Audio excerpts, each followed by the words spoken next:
কিছু মেয়ে আছে দেখবা দাড়ি দেখলে পছন্দ না, গাঞ্জাখোর দেখলে ঠিকই পছন্দ করে। এরকম মেয়ে বাংলাদেশে আছে না? এরা বাসও খায় সেই লেভেলের। আরে গাঞ্জাখোর তো বোন আমার নিজের মূল্য নিজেই বুঝলো না, ও তার বইয়ের মূল্য বুঝবে কেমন করে যুবক ভার আমার।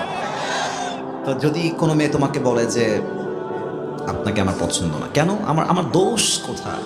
আমাদের যিনি মাননীয় কনফার্ম জান্নাতি প্রধানমন্ত্রী ছিলেন, উনি যাওয়ার পরে বলছে আমার দোষ কোথায়, আমি কি করলাম, আমি কেন থাকবো না দেশে?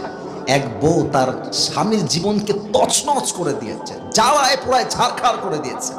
স্বামী বলছে এর সঙ্গে আমি থাকবো না, তালাক, যা তোরে তালাক। বউ বলছে আমার দোষ কোথায়? এখন কন এই দোষ কোথায় এটা বললে কি ভালোবাসতে মন চাইবে না পিটাইতে মন চাইবে?